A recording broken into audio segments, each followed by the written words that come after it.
Okay. Action. Yeah, that's what's up. That's what's up. This is the energy. It's a very, very beautiful, beautiful day. What you want to talk about today? Like, what's the most important thing everyone wants to know? When we are having a baby. Okay, but we're not talking about that today Yeah. for sure. So I'm tired of those comments in our Facebook pages. I'm really tired. Yeah, it's like, you look nice, but where's the baby? Yeah, like what does that have to do with go get my... a boyfriend, get a husband, have you a baby. have a baby. Yeah, It's fine. you have a baby.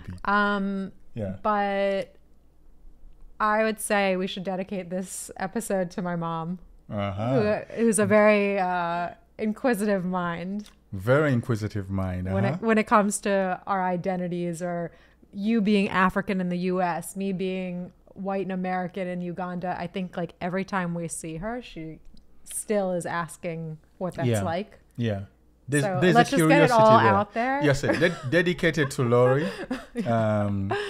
We won't mention the second name because we have to protect her privacy, identity. Yeah. Yes. So yeah, it's a. I think to most Africans, they also ask you the same thing. Like my mom will ask me what the experience is like in the US. Yeah. Sometimes I'm honest, sometimes I'm not, because parents worry. Mm-hmm.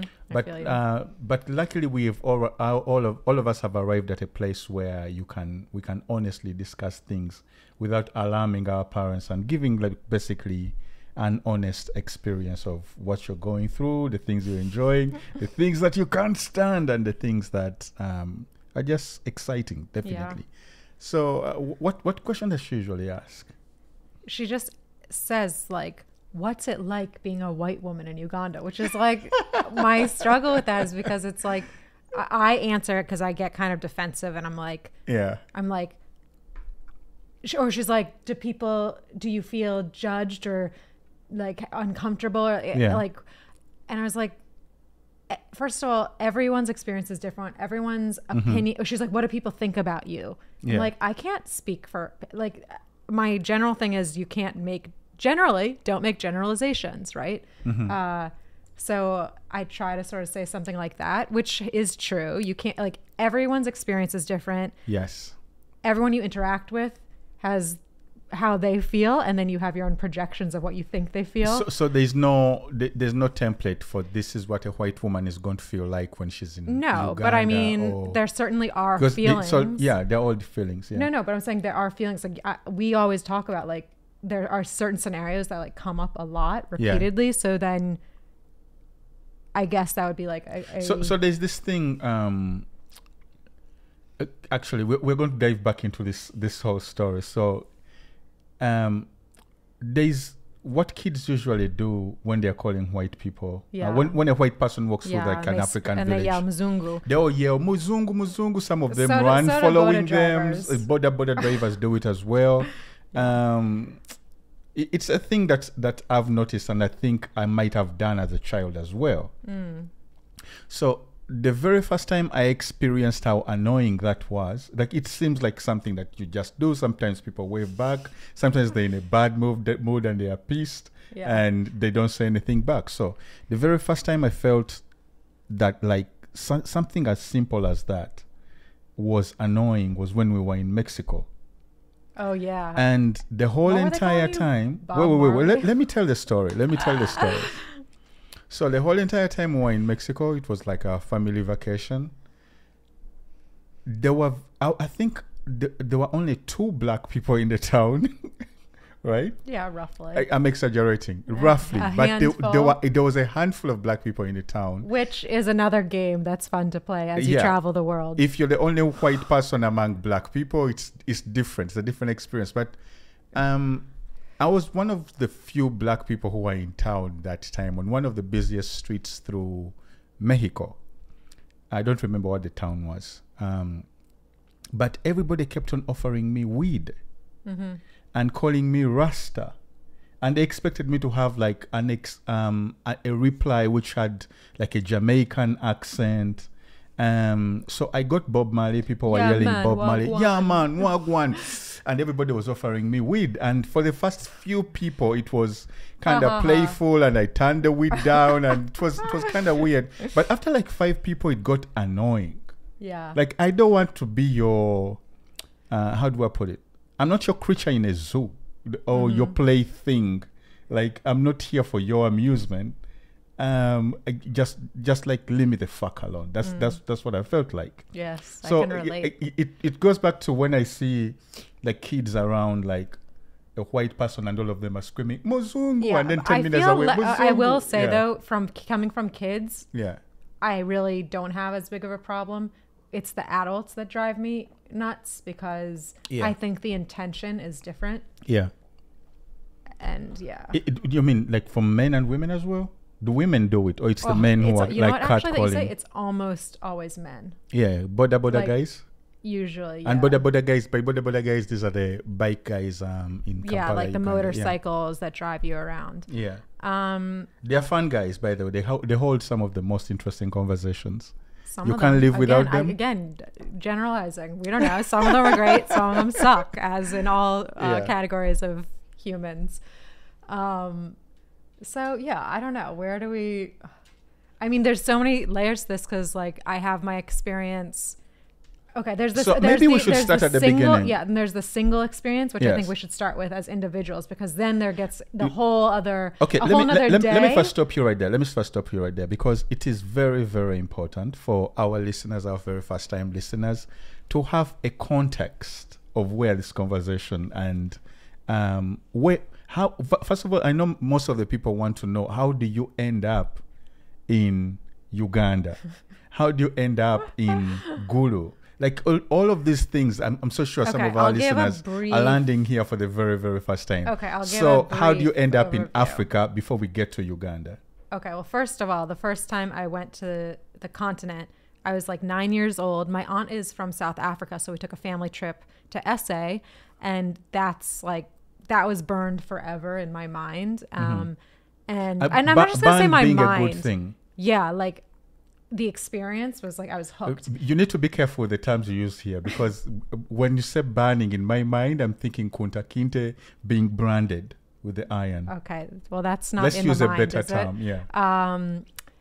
I became obsessed. I don't know, whatever. Enthused, dreaming about, and the best way to describe is not like what you see, but like it's literally an energy. And I think when you travel to different parts of the country, to different parts of the world, everywhere you go has a different energy or vibration, and that's something that is very hard to put into words. And this was what, Soweto?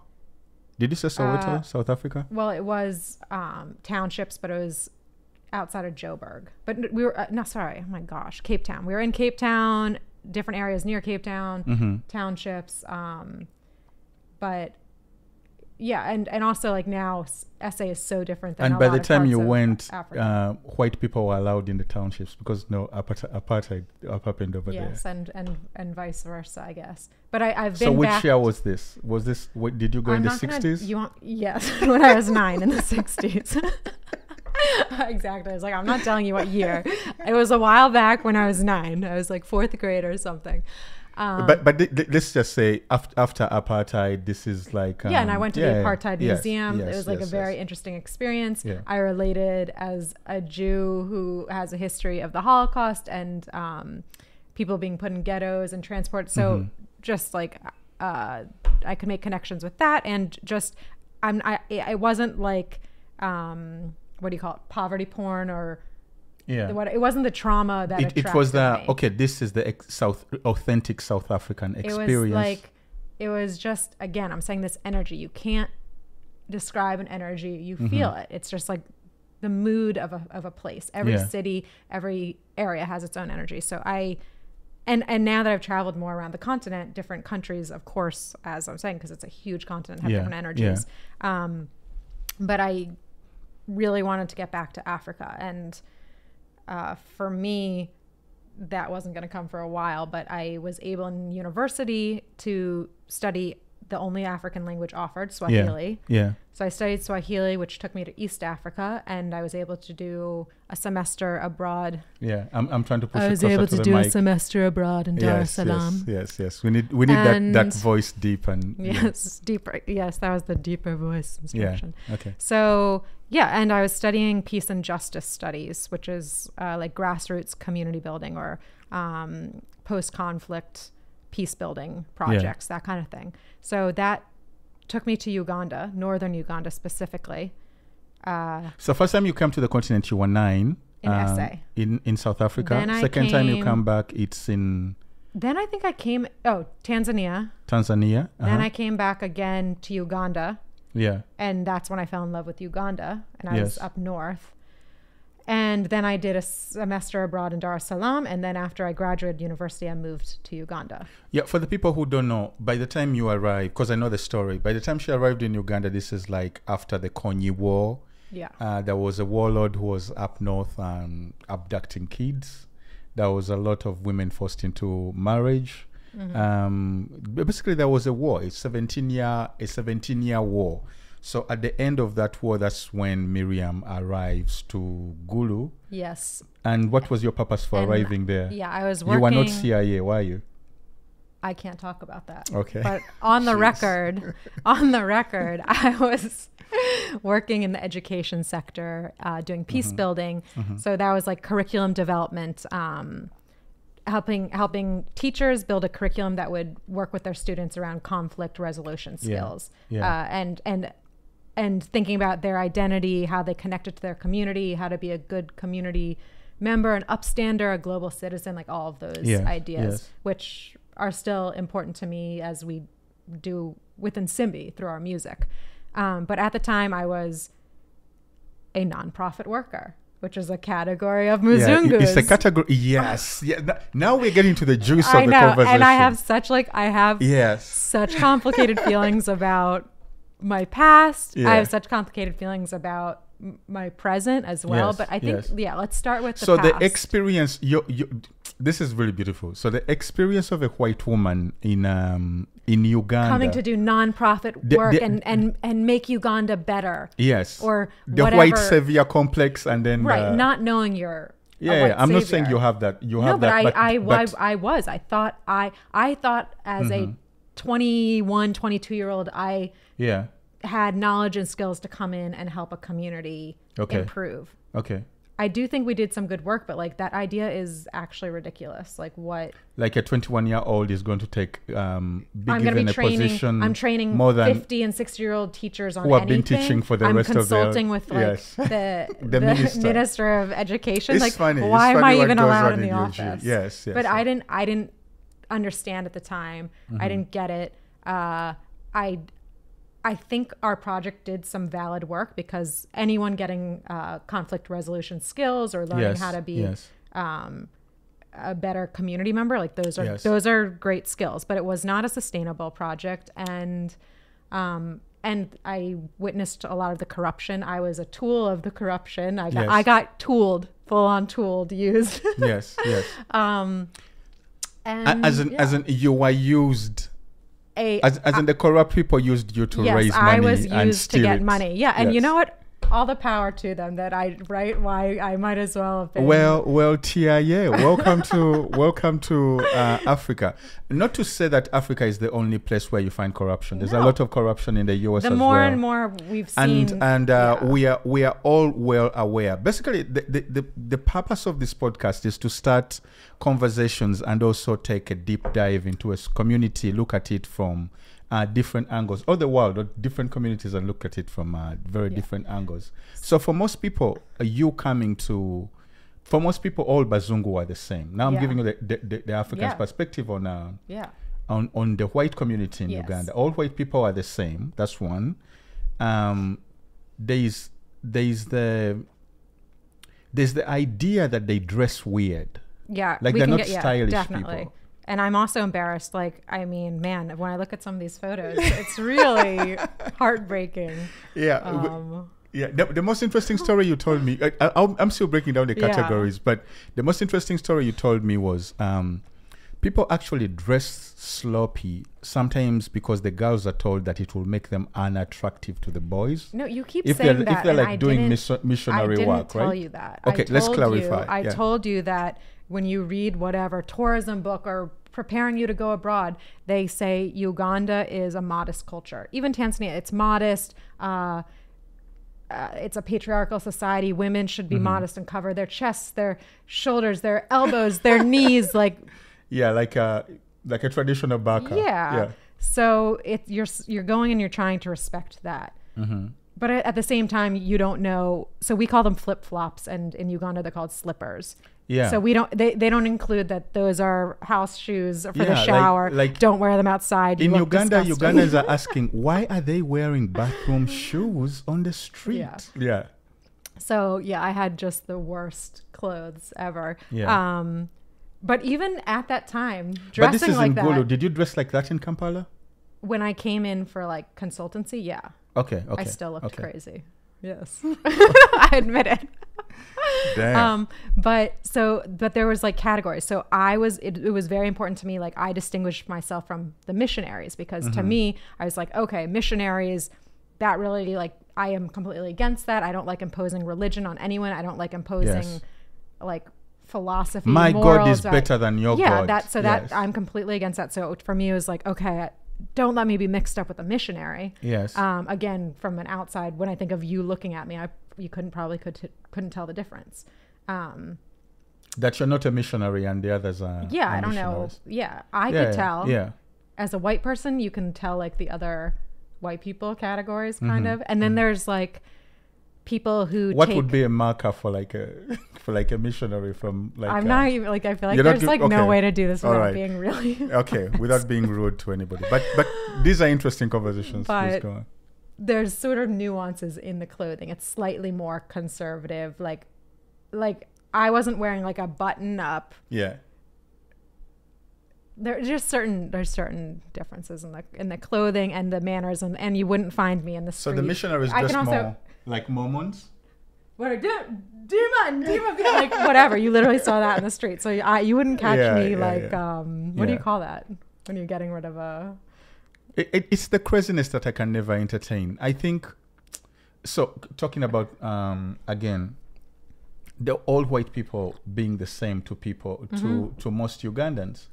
They don't differentiate whether someone is from France, someone is from Germany, someone is from the US. Yeah. To them, it's just one block. Those are white people. Yeah. So they don't know if you're Jewish. They don't know if you're. And that was always a big thing for me. Like I always go back, and I still go back to that now as being like, but I'm white, I'm American, but I'm Jewish, and that means the way I relate to people being marginalized or discriminated against is different. But you can't see that because you can't know that when you look at me that's part of my history.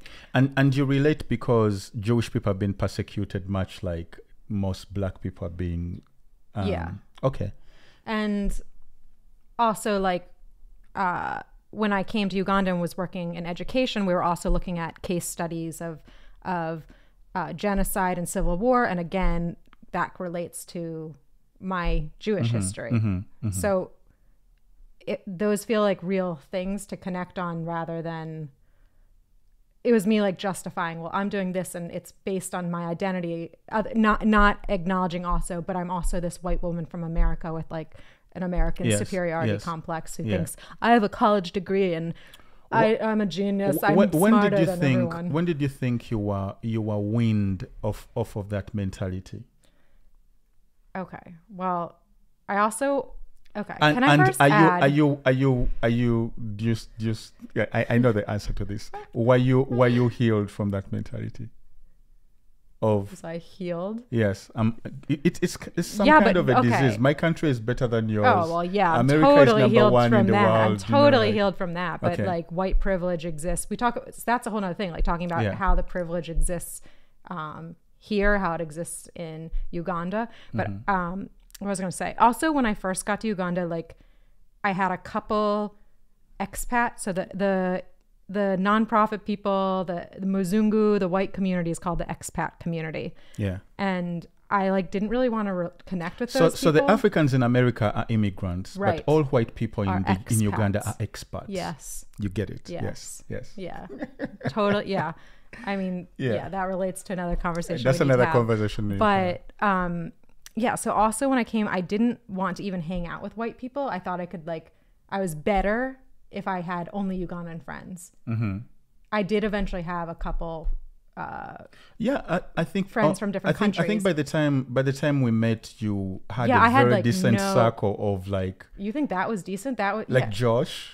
Yeah. Andrea? I think those were 3. decent. Right. Alison? 3. Fun-loving So, people, yeah. but there's expats who come and only hang out with expats. Yeah. And I just like, to me, that never made sense, because it's like, why are you in a country but you don't want to hang out with the people from the country, like other than in a way where they work for you, or they're like at a nonprofit getting services. It's like, again, a subordinate role. So it's like for us, it's the equivalent of coming to the US and only hanging out with Ugandans, which people do. Like, it's like, I find that the Chinese do it. Every community does Every community does it. So you know what, then I guess I can't judge the expats, because it's some people choose to remain insular. Mm-hmm. But what's weird, the difference is expats are doing it with white people from different countries. So it's based on mostly skin color, because there's expats. I saw a lot of that in Kenya as well. Yeah, like Kenya was like crazy when we saw that. Yeah. And we really learned a lot going on there. We learned a lot from Kenya, but that's a podcast. That's a whole what we learned in Kenya. That'll be an episode. Yeah, so the expats in Uganda hang out with expats alone, you're saying? Some of them. Yeah. Yeah. But you were just asking me how did I get... Oh, so first of all, as I realized how much corruption was in the nonprofit world, and I moved out of that and into music, then I was sort of judging other people who stayed in nonprofit, or people who are now, and I'm like, what do you feel like you're doing that is sustainable or like actually good for this place? It's not self-driven. Yes. For you to feel good about yourself. Yes. Or have some sense of superiority. Like, it's very, I don't want to say, I can't say. Let me ask a question, because we don't want to seem unfair to the people in the non-profit world. Well, that's what I'm about to say. What did your experience was that your non-profit was used to raise money, and it was taken, and the money was stolen by government officials, like by some government officials. Yes. And also that the other experience was that some of your colleagues in the NGO world were elitist, kinda. Yeah. In that society, and also that you didn't see any real impact being done on the ground from the existence. I do see there's definitely impact. I can't say there's not impact. Yeah. The question is about sustainability. Mm-hmm. So what was that movie we watched? It's so good. Everyone, Poverty Machine Inc. Gun Preacher. Wait, what's Machine? Yes, I don't. That's a good one too. Yeah. Poverty Inc. Poverty Inc. On Netflix. Yeah, we recommend that everybody watches. Please go watch Inc. it. It just like that for me is the total experience of that. It is a profitable industry. Yeah. Humanitarian work, and it's not created to end. It's not created to end. The people who always show, actually, that movie like exposed a lot. There is a lot which we already know as Africans, but then there's also a lot that we don't know about how these places operate, and that this is a whole industry where people earn actually from keeping others poor. Yeah, and for sure, like when you look at the employment, like I saw friends at different orgs and my org as well, like which positions are always for expats. Yes. Which positions are for locals. The locals can only move up to a certain level. Like, but it's not all. But it's a large majority, and a large majority of these big, like let's say USAID, those big ones have a lot of issues, and those are the ones where you expect, like when you're in the US growing up and you see an ad on TV, you're like, oh, that's so great, they're doing amazing work. Yeah. But I think the larger something is, the more space for corruption. Well, let's hope that with organizations like the ones that you have mentioned, that how many years ago is this? Let's hope that there are some changes that have been made. Let's be optimistic, because it's really a problem when you watch that the juiciest jobs, and by juicy I'm saying most of the jobs that are meant to the senior positions often go to the expats and the expatriates to be experts, and usually the qualification that they have over the Africans sometimes is just because of their color. And where they come from, that they are an attaché of something, and very few actually reach down. Very few actually offer top positions to the locals. Yeah, but I mean the nonprofit work that I do respect that goes on is where it is community based, where the leaders are, where people are bringing in money to fund like existing. So say there's a farming co-op or a women's tailoring group or something, like someone that helps do like microloans or like things like that. Basically things that help people build the economy, build businesses that are entrepreneurial based. My best NGO in Uganda is Pilot Light, because it has an impact, and shout outs to Caro. It's like they are not there just to exploit people there, but they're there to teach skills and show that $1 could actually change somebody's life, not because you're donating it and just feeling good about it, but it's going to be passed on and it's going to grow. But there's always issues with. Everyone has issues with sustainability. Like something should be able to, you should be able to run a project for 3 to 5 years and then it runs itself and you leave. Yes, but they're not designed to be that way. Right. That's where we're telling you to watch Poverty Inc. Poverty Inc. So you were Can we get sponsored by Poverty Inc? No, wait, no. I wouldn't want. Sponsored by Poverty. That sounds so wrong. That's literally what. That's literally what we're saying. But there are actually so many organizations that are sponsored by poverty. Yes. And even the design itself of like, every time they mention poverty and in your mind you draw a picture of an African kid with flies on the face, they have literally implanted this image in people's faces that poverty is only an African thing. But I've seen poverty in America. Yeah. I've seen poverty in India. Yes. There's poverty all over the world. Yeah. Like there's no community where poverty is a mark on that society. No. So we're used as the face, the poster child. The poster child of poverty. Yet they're siphoning millions and millions of dollars to keep us that way. Basically, it kills our whole creativity and how Africans see themselves, because they're not looking. Some of them are not looking at themselves from a point of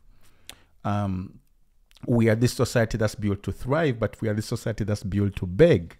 And it's a mentality that has affected so many, because the campaign for poverty has been going on since the 60s, you know?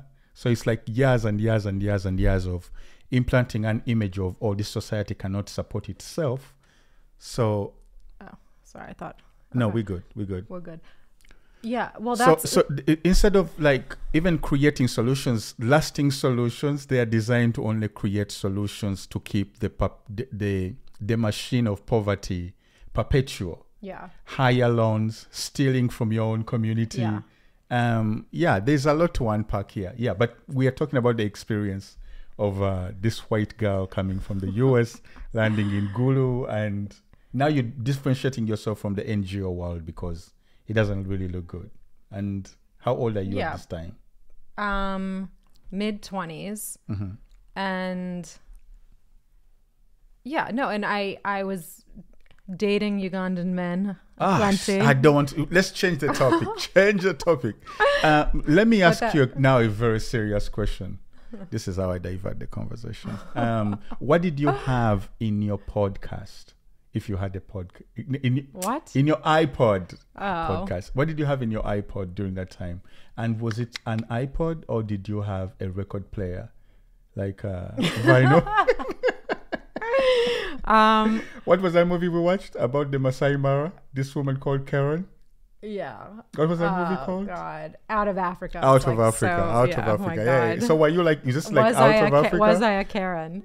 No, you're not a Karen. Definitely. I wouldn't have married you if you were a Karen. But.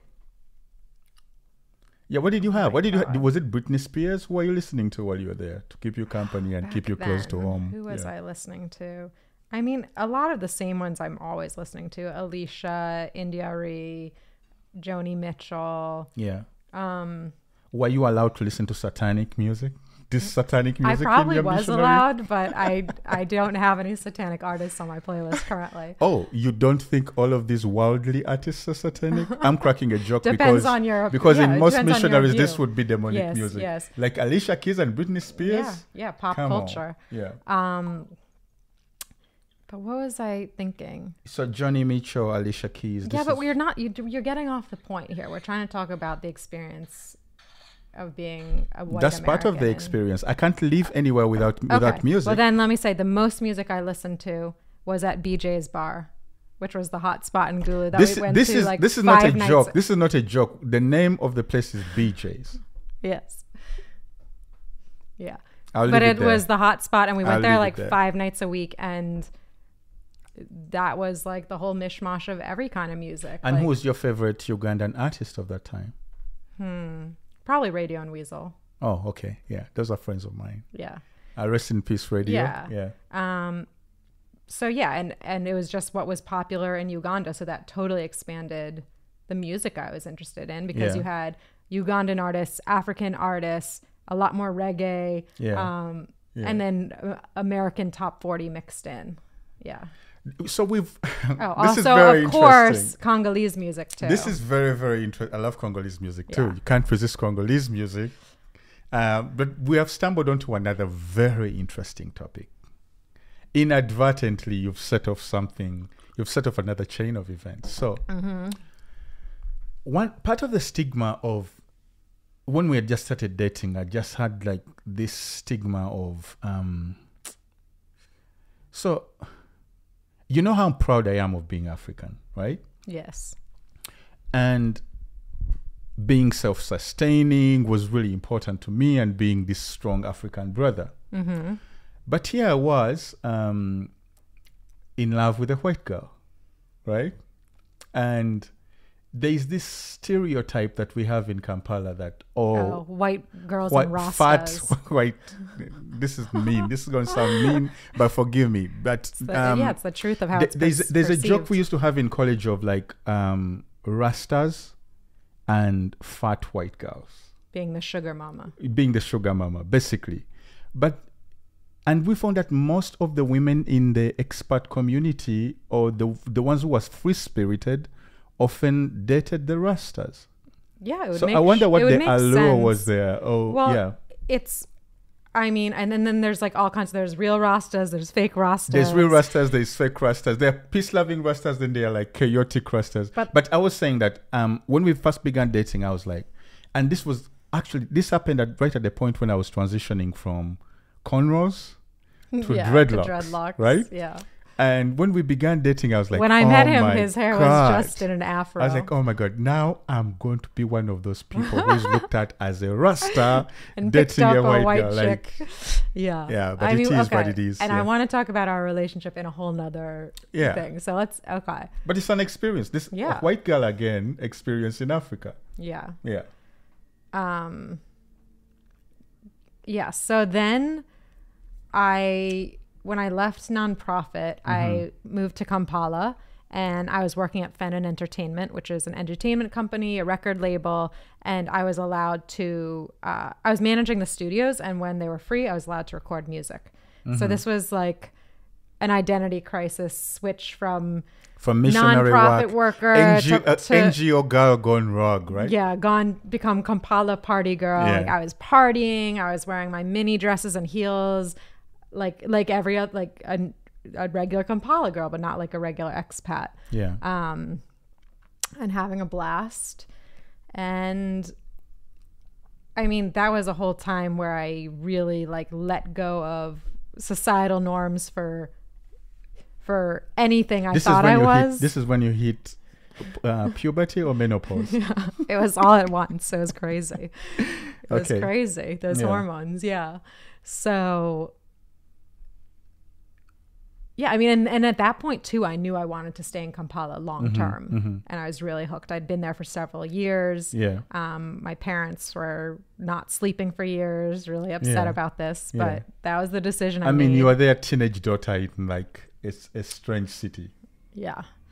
And again, as you're saying, the way Africa is portrayed, as a country, Africa is portrayed as a country just filled with poverty and crime. So that's how Americans. Yeah, but your parents know better than that, though. To give them credit, but then again, the fears never rest because you're oceans away, right? Yeah, Okay. and I was like an impulsive person, being crazy and taking. Like I look back at some of the things I did, and I'm like, how am I even like alive? Like honestly, like I did the craziest stuff, but I did make it. And yeah, I'm trying to think before we started dating, like I was on the scene hanging out, and that was a whole different thing. Like I was the token white girl at the office. Okay. Yeah, that was because that was a switch. So I went from nonprofit where it was like. So if you don't know, some companies hire white people so that they look more of international, more.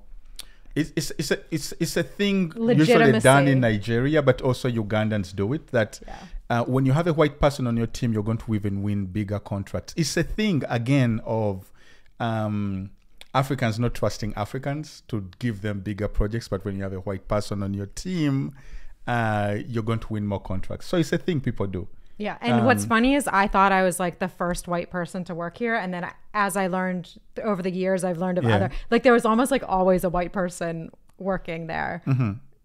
It would go like come and go in different years. It's a trick that works. It works like magic. Yeah. Because an NGO person, you're never going to get an NGO contract if you don't have a white person on your team. For some people, that's how they can trust you with money. Yeah. It's sickening, but if you're a businessman, you have to do it at some point. Yeah, that's pretty messed up. Yeah, it's pretty messed up. But that was the situation. Yeah, and I mean, at that point, I was riding bodas. I was living that local lifestyle. Yeah. I don't know if I thought about it though, really. Thought about what? Other than like being the white girl in the city.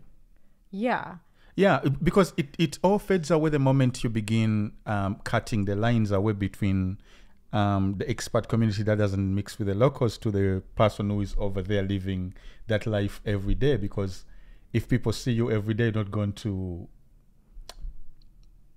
If you're living in the city and you're seen around the same circles and it's a more multicultural society, you're going to live a much closer life to LA or most of the mixed places. Yeah. But again, I don't know if this is my experience as a white woman, as a woman. Like there's certain things like in Uganda, it's hard to know. Again, like I wouldn't go around at night by myself, though I did sometimes take a boda at night, which is not necessarily the safest thing. It's safer now because there's like apps for it, but then it was just totally random people. Even a taxi, a private car, like you don't know who the driver is. But again, I'm like, that could be as risky for any woman. So I don't know if for any woman. But like as someone coming into Uganda, you're like, oh, you're going to be a target to be mugged or like, and I was, and the thing is, you are mugged. You have some of the most hilarious stories of muggings. But I'm not like when I talk to Ugandans. Tell our listeners one of where you. I can tell all my muggings. I have a collection. I have a favorite. Uh-huh. I don't know which is your favorite, but okay. Oh gosh. I'm trying to think. Like, let me tell you the one which is which is hilarious. Are you gonna I had my bag. It's when the car is moving. Okay. But that's when I already had a car, so I thought I was like on a whole nother level. Before you know, it was like the typical like you're walking on the street with your purse and you see them reaching on a boda to get you, and you clutch your purse and you're like, they're not gonna get this, and they pull it and the strap rips, and you're like, fuck. And like I had my hard drives in there, everything. I actually lost all my photos. I have no photographic evidence of like 5 years of my life because my computer was still like everything. Yes. I had a house. My house was robbed. I had all my stuff taken out of a house in Kampala. Yeah. And then your favorite. When I had a car, I was in the passenger seat on my phone, and they always say keep your windows up. Yes. Keep your windows up. That's every city 101. Like keep your windows up. Fine. Keep your windows up. But this guy went for the door. We were turning a corner over train tracks. Yes. And they knew that's where like everybody needs to slow down. Yeah. So all of a sudden there was a hand in my lap grabbing a phone, and I screamed in a way that like I could hear it outside of my body. And I was with my crazy girlfriend. He made your soul scream? Yeah, my soul was screaming, and my crazy girlfriend was like, what? Like, fuck this. Like, we're going to find him. And we started driving around trying to chase him, calling the phone. He picked up a few times. Yeah. And then eventually it was a lost cause. But, yeah, so it's kind of like a James Bond move for people to rob or get robbed in a moving vehicle. But it's, that's he was Africa. Slick. He was very slick. And it was near like, what do you call it? Like marsh. So it was like he popped out to the train tracks. And then he just disappeared into the marshes. So it was like that's Africa, that's India, that's you're but you're you've going been to robbed find. too, and so many I've been people, robbed too. Like I mean, it's a thing. It's like a rite of passage. You're here. You have to lose a few things. You have to go through a few muggings. Then you learn. In a messed then up later way. you learn how to protect your property, how to always be alert, how to like. Well, yes and no, because I've learned to protect. Like first of all, I drive a car. I lock the door like immediately. I'm like, lock the door. As soon as I get in, I lock the door. Windows have to be up in traffic. But did you do that before? After I was robbed. After you were robbed, yes. That's what I'm saying. But now I'm even more anal about it. But I also think after you've had your shit stolen a few times, like we're so attached to our phones and our devices, it's like disgusting. Like it feels like you've lost yourself. But I think it's kind of in a weird way nice to have your phone or things stolen a few times because you realize it doesn't matter. Yeah. And also you go out thinking like it could get stolen, like that could happen. Yeah. Yeah. But I'm fine. Like this is a very, very interesting conversation. I wanted to share more because we said we wanted to share your experience in Uganda, and I wanted to share a little bit about being a black man in a white world. This was white girl in a black world, and we're about to share. Shout outs to Michael Chiwanuka, by the way. That's such a dope song. But we have so much to unpack in this episode, and we're not even halfway there. I'm like, this is just there's just too much to talk about. No, like I don't even know where else to go because I'm thinking like about then there's all the privilege stuff of like not having to go through as much security in malls or being given permission to get away with things or to enter buildings that your average Ugandan might get harassed. Yeah, that's what I always found very annoying, and I think we almost got into like 3 fights because I wouldn't let it happen. Yeah. And this is a thing that most guards in Kampala do. So even when we were dating, and I'm quite known in Uganda, but people would make it a point to stop and search me and search my whole team, but then they would let my wife slide through. And that I couldn't accept that to happen. So this happened at the Serena, this happened at Garden City, and I think it happened at BJ's as well when I was with your friend, Andrea. Yeah, but I'm sure it also happened at back in the day, Rouge, all those places. Yeah, like, but Rouge, I knew everybody. It could never happen there because... well, okay. Like, do you know who... But I could say I would be with... Like, I could get into places or do things that are like cutting a line. Yeah. Like, but back to my point. The point of letting you go through, to me, it was me facing racism and discrimination in my own country. Yeah, by your own people. And what always ticked me off, it wasn't the stopping because it's a security thing, but it made me feel like if I let this slide, they're going to do it to so many other people who are going to think that that's their place. I mean, unfortunately, I think they probably still do it. They still do it because in their, I would see it in their minds because they wouldn't even look at it in a way of why is he having a problem with being frisked. To them, I was a celebrity misbehaving, right? And it was a white woman's or white friend's, and it wasn't only with you. It happened when I was with Josh Jones, happened when I was with some Chinese friends. My Asian friends were not being checked, but every time I was with my crew, which was like all black, we all got frisked. And sometimes if I were alone and the face registered in their minds, the whole crew would slide through. So it became this thing it's like, you're here with this white person. Like, don't think you're better than anyone. Yeah, don't think you're better than anyone. So they made it a point to enforce it and also to, because how do I put it? So my argument always with them would be, no, I would tell them, no, you need to call her back. If you're going to search anybody, you need to call her back, search her pass. You need to strip search. You need to strip search it, yes, and do all of that. Otherwise, you're not searching anybody and we're not entering your establishment. But to them, that would register as, oh, this is a hip hop artist being a hip hop artist and trying to act like he's better than us. Yeah. So it would never even register as I'm doing this because you're discriminating my people in their own country. You get me? And I know it's a struggle that it's a thing where most security guards think that that's how things should happen. It's very sad. It's a very sad thing. It's racial profiling. It's racial profiling. Here, and wherever you go in the world, I can expect it here, but I can never accept it there. Even here, actually. But we always talk about how it's the same root is colonization. Yeah, it's colonization. But wherever you are, that's where it comes from.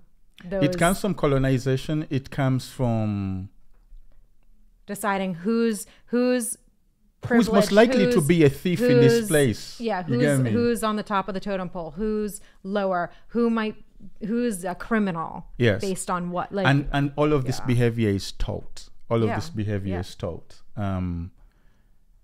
So these are the conversations that I've always wanted to have with you, so that our listeners again can give us what they think in their comments below. Give us some topics that they want us to discuss.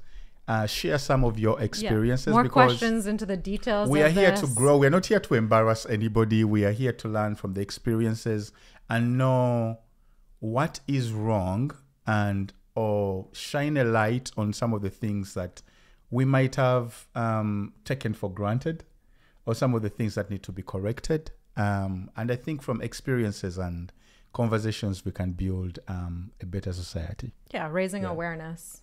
Yeah, that's our job. That's what we do. Nsimbi Music, this is what we do. So you get it from the perspective of white person in Africa. You get it from the perspective of a local. And then we get transported to a place like Los Angeles or go to another country. And so that will be, we'll give you a separate a separate episode and talk about that. But yeah, this is, I think, we've covered a lot. We've covered a lot. I mean, there's so much more. How could I? Don't forget, this episode is dedicated to Lori. To Lori, yes. But I don't even think I answered all the questions she always wants to know. And and like, I'll just add this because thanks for reminding me. Yeah. I just want to really give her what she's looking for. She always says, "Do I notice that I'm the only white person if I'm in a room or like, do I notice?"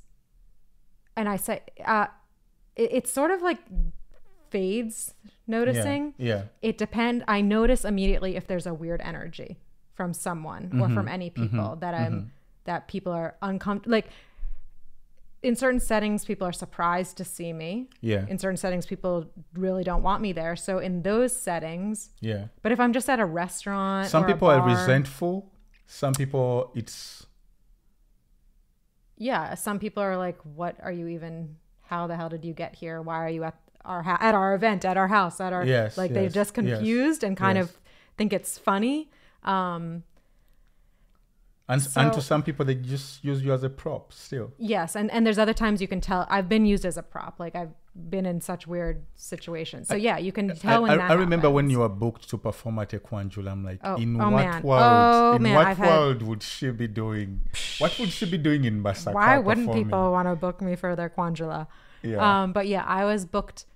Kwanjula is like the pre-wedding, basically. I'll explain it that way. But it's like a very traditional ceremony. Yeah. I mean, we get booked to perform everywhere because we are very, our story is a human story, and our music brings people together. But at Kwanjula's, it's kind of, because you were still a solo artist, and the music you were doing was pop music. Yeah, it wasn't like and it wasn't romantic. It wasn't romantic. They just literally, it's not like, I had a cool wedding song. It's I want this white girl to perform. It was like, I need a white girl performing at my wedding. But then I'm going to show people that I'm bold. But what was like the thing that pissed me off about it is I drove all this way, went to this event. I luckily got paid in advance, but then I got there and I was treated like shit. Like not by the bride and groom, but like by the people there. Yeah, what did you expect? A red carpet? I did expect maybe I could drink some water. Maybe I didn't have to sit in the sun for 4 hours. I remember things you told like me. that. Yeah. I ended up leaving because I was getting like sunburned and dehydrated. I was like, I can't. So and there was another artist there. I won't say their name, but they were being treated very well. Again, they were there because they were a famous artist. I was there as the white girl, and whatever. Was it like a band artist, like local band artist? No, it was a well-known. Okay. One of the top 5. Let's reserve the name. But yeah. So I was seeing how So she got invited to go perform about 120 kilometers out of the city. Yeah, like 3-4 hour drive. Yeah, and this is Kampala. This is like Kampala to Masaka. By then it was the the best roads. Yeah. And you drove your My car, little RAV4. your little RAV4 with a friend, and they didn't get a They didn't get. Usually you sit under some sort of tent. Well, we weren't even in the official. Because there's like the people. The sun punishes no, there's the people yeah. sitting at the ceremony, and then there's the people like the staff cooking meals, like in the back. Like I was at the house. Yeah.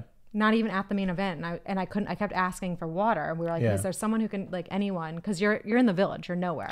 Well, by then, if you had signed to Baboon Forest Entertainment, that wouldn't happen to you. But so I was trying to sign you, and you didn't want to get signed. You would have had your technical rider taken care of. You would have had drinks and champagne. So it was a weird room. dynamic. They wanted me to show up and do some. What do you call it? Dog and pony trick? Monkey and pony trick? What's that saying? I have and no pony idea. trick? I don't know. This is your territory. Yeah. So I didn't do it. And then I'd say there was one other time I had a really weird. I remember you came back experience. sunburned. Yes. And very frustrated. And very angry, but with all my money. But with all the money. Yeah. Always get the bag. Always get to the bag. So there's one other weird story. So I was staying with some friends. Yeah.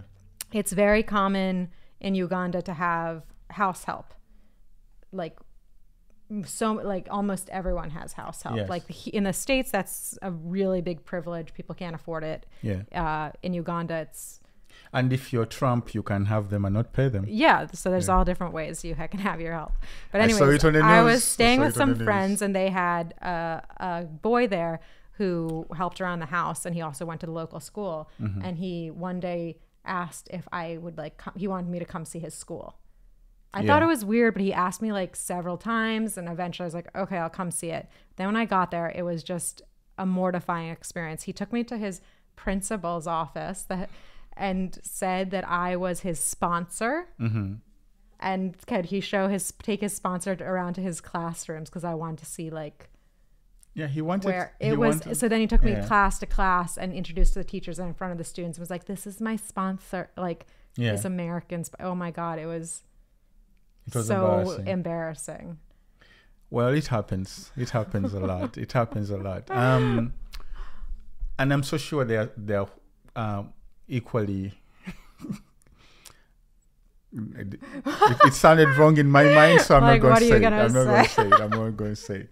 I was let me just say it. So there are usually also white people who move around with black kids, and they're like, this is the person that I'm taking care of. Yeah. No, well, that's the thing. I felt like it was like a reversal of. But your sponsor, at least I can take sponsor. I was sponsored. That's the same thing to me as like, oh, I sponsor these orphans and blah, blah. So you didn't want to be in that position? No, usually it's like the weird, cringy white people that do that. Yeah. And if they're like, it makes me such a good human. Look at how I pay for these orphans. Yeah. And then this was the opposite, where like he was like making it look like I was his sponsor. Yeah. It was so weird. And even the head teacher was like, because I was not much older than him. Yes. Like he was like in his last years of school. Yes. So yeah. But we have been in so many situations, like even as Nsimbi, as the duo, where we get that kind of treatment. Like all we want to do is go to an organization, a community organization, and just like be with the people.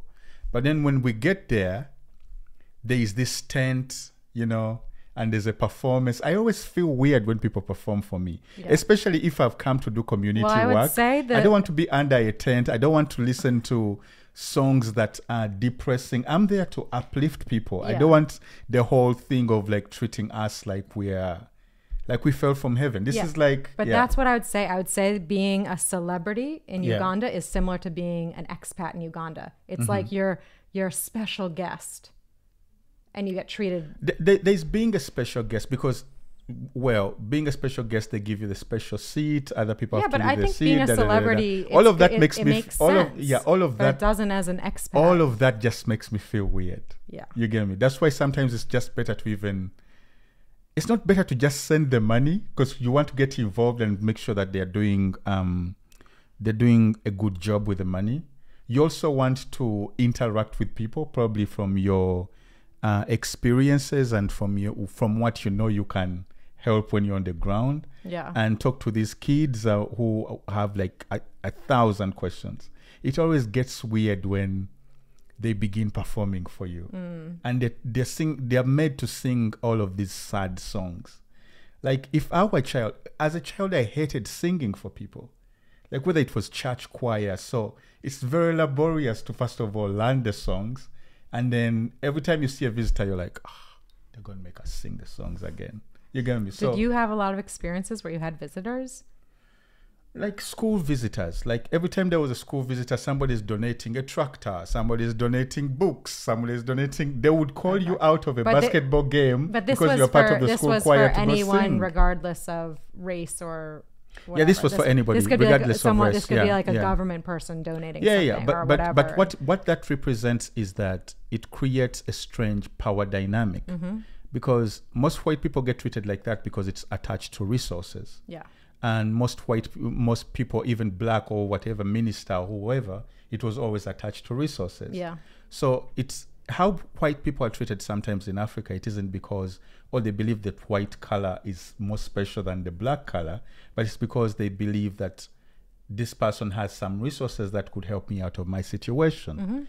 And it becomes the power dynamic that's set, that even if you are as broke as a church mouse, like we saw a very disgusting video of this guy who was punching a hotel worker, telling him, don't I look like your savior? Did you see a disgusting video? Yeah. So it creates that power dynamic. He didn't have the power to punch back.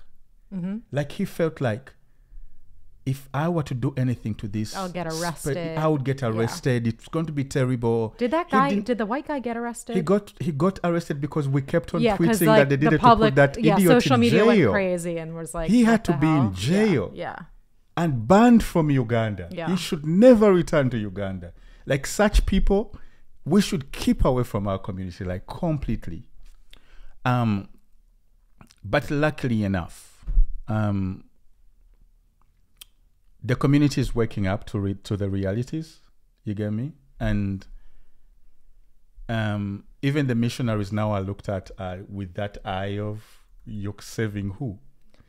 I think a lot of people look at with that eye. A lot of people that I know, but in the villages it's still like not crazy. Even the villages. There's such a huge born again and church movement. Yeah, where I think that dynamic is just so destructive. Oh my God, the way white pastors get treated when they come to Uganda, that should stop. First of all, they're collecting all our money, taking away all our savings, and reinvesting that in the US. You're collecting money from a poor country and flying back with it on your private jet. Where's the shame? Where's the shame in that? Shame. Yeah. Shame. All That's what we have to do. We can only do that on social media. Ministries. All these people fly from the US. Like shame. Yeah. Like they should be shamed to ever do that. And then they come and they baptize people and they are saving them from this invisible thing. You're born with a sin. And even Ugandan pastors feel they have to speak with an American accent in order to feel like they are preaching the word of God. Like God doesn't listen to a beautiful African accent like mine. I mean, God comes from America. God comes. God. Yeah, there's so many. So can we you can be Christian, you can be spiritual, you can be all of these things without this white complex, without this white burden, without this, and all of those other things that come with it. But in my life, I've been blessed to have all sorts of visitors and beautiful visitors who come to Uganda, who are white. They just want to go see the animals. They just want to drink a beer. They just want to come to a nice show. Those are the white people that we like to see. And we just want to share all of those experiences with everybody. And this is for Tourism Uganda. We are kicking ass whenever we are a very hospitable country, but sometimes even in that hospitality sometimes it gets taken advantage of. So go see Uganda. It's like it's a very special place. Miriam's experience may not be your experience, but I guess from Miriam's experience, we learn a lot about our own community from an outsider's perspective. Yeah, and it's like when I look back, I look at like I was being so judgmental by judging people I thought were judgmental. Yeah. Do you get what I'm saying? Yeah. Now at a different point in my life, in our mixed marriage, as I come to Uganda, like I just like meeting people who are like-minded, wherever they come from. Like there's just sort of like a community of all these people with mixed couples or people who love culture and travel, so now like the people I surround myself are so different. And I think it's really cool that you can do that in a place like Uganda. It's cool that you can do that in a place like Uganda. My dentist is Asian. Your Ugandan dentist, you mean? My Ugandan dentist. It's like, where are you? Ugandan Asian, yeah. But because I feel that I have a way more international and diverse and interesting and I have other friends who are like Ugandan with like Asian descent who are not dentists. That's what I'm saying. But I'm saying the people we're surrounded by in Kampala to me are so interesting and diverse. And we're here in Los Angeles, or we can be in New York, any of these places that are supposed to be like these cross-cultural meccas, but I still find that it's segregated too. Segregated. And my day-to-day life in Kampala, I now get to mix with like so many people, which wasn't the case with Kenya. Kenya also had another day. That's a whole other podcast. Okay, so let's just wrap this one up saying, the moral of the story is it's complicated. It's very complicated. There's no one story or scenario. There's just piles of scenarios and situations. Yes. And we all live in a world where people see color. Yes. And different people have different reactions. And we're just sharing some of the stories. Yeah. Well, thank you so much for sharing. I know you're going to raise so many questions. We invite everybody to share their experience, share their thoughts. I'm so glad you're a people-loving person. You're a free spirit, and in the way that I'm so glad you're a Rasta. That you don't call me a Rasta. It's not even derogatory, but don't call me a Rasta in that context. She's cracking jokes. But we are so glad to be in this time and space and have the experiences to share, and a place like this where podcasts can be listened to. I'm so sure there are so many people in Kampala who are picking so much from this and are going to take it apart, put it together in so many other different ways. Yeah, and the conversation continues. The disclaimer is we don't want to be misunderstood, but we just want to express these views, express these experiences, and luckily they will bless someone out there, or someone will have something new to learn from this. As Nsimbi, our goal is to create a more harmonious community and create positively uplifting art that puts people of different races, backgrounds, and just together to open up conversation and for people to know it's okay and it's great to talk about these types of things. That's how it gets normalized. It's okay to talk about these things, by the way. It's very, very okay. There's no taboo, and that's what I like about you. We can talk about everything. That's what I like about you. We can what? What do you like about me? That we can talk about it. Exactly. It's your boy GNL Zamba, Miriam Tamar, and together we're Nsimbi. Follow on YouTube, Twitter, Facebook, Nebigendedako. We love you. Peace and love. See you on the next one.